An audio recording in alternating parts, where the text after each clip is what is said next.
So let's just take this for the most recent history to move from theory just to look at real life for a moment. So winter, the culmination, let's just look at recent history, the last winter cycle, total war, World War II, I think we could all agree is total war, literally World War II. We're fighting on a global scale. 1941 through 1945 was the United States involvement, but the war had been going on before that. I mean, Germany invaded Poland in 39. So it was like a long period of time of like a lot of turmoil, a lot of upheaval. United States enters the war.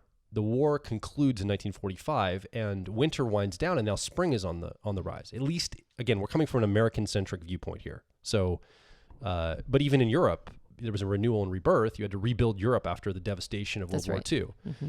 So there's this springtime, there's a rebuilding, and there's a setting of new codes, new cultural, new moral codes, new ways of being. We're not going to do anything that got us to the place of that war we just came from. Ostensibly, right? I mean, this is the idea, right? The theory in the air is we're going to do new things. So we're going to set things right this time. So let's get everybody on board. Let's get cohesive.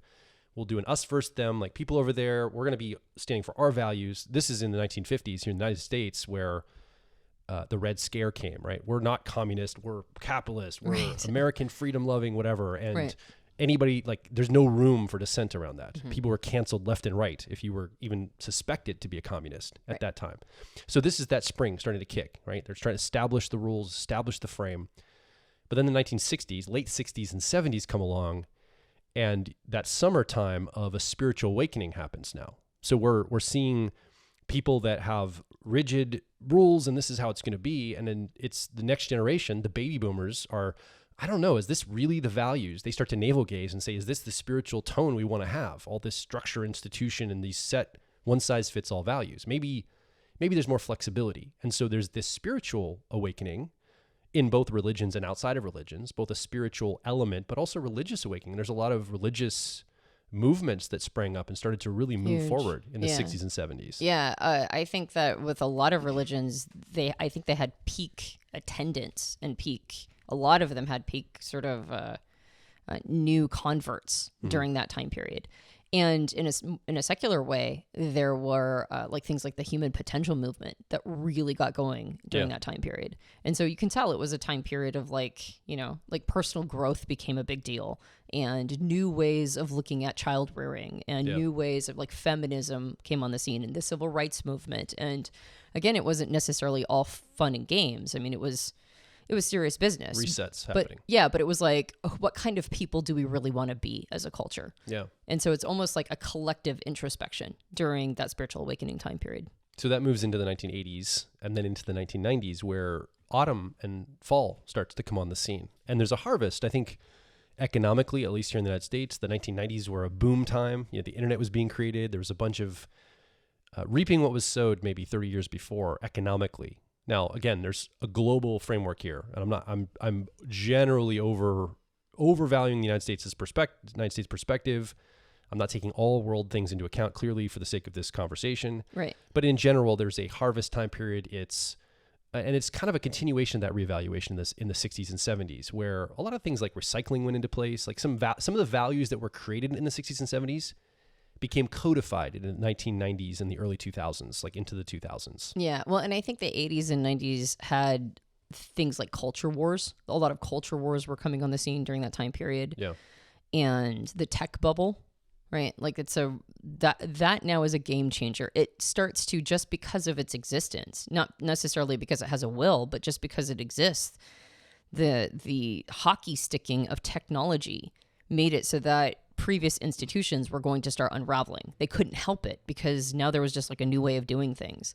And then that was also the time period where there was like a war on terror, even though that phrase didn't really pick up until the early aughts, right? 2001 after 9/11. All during the 90s, there was a ton of terrorism attacks. Yeah. And that was a catchphrase. It was like a war on terror. And so there was a lot of unraveling going on during that time period, even though it was a time period of economic boom in the 90s. Yeah. And so then we start to enter the winter season. And I think if you're listening to this podcast near the time it was recorded, you're already, if you're thinking of archetypical energies and energies around you, you probably identify like, yeah, maybe we are in the middle of a wintry time period, metaphorically speaking. Yeah. Like In winter, what happens? You get more constricted with your energy. You take less risks. You don't go out as much.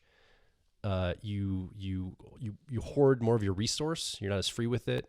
You stay close to the people you know. Like all of these things, because it's a tough time. It's hard for people, and they're having a challenge in that time period.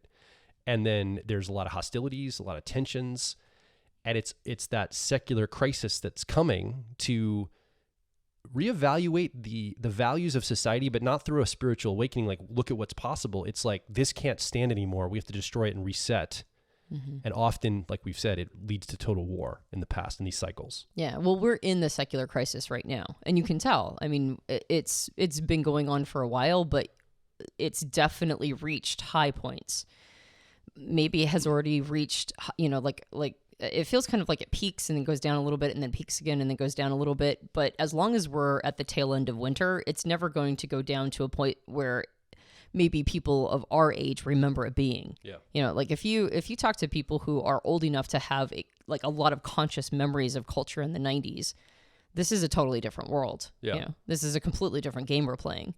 And the idea that we can't talk about politics anymore without somebody effectively, deciding that they don't want to have a relationship with the person who's on the other side anymore. Yeah, that's insane.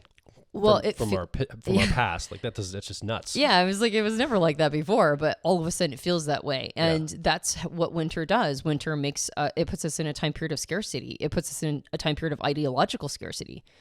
It makes it so that everything feels like it's all in with your chips, and everything feels like it's a big deal, and there are no molehills anymore. There's only mountains. Because when you're traveling in winter, everything is a stretch. Everything is more difficult than it would have been at any other time period. So everything feels difficult. And that's the characteristic of winter.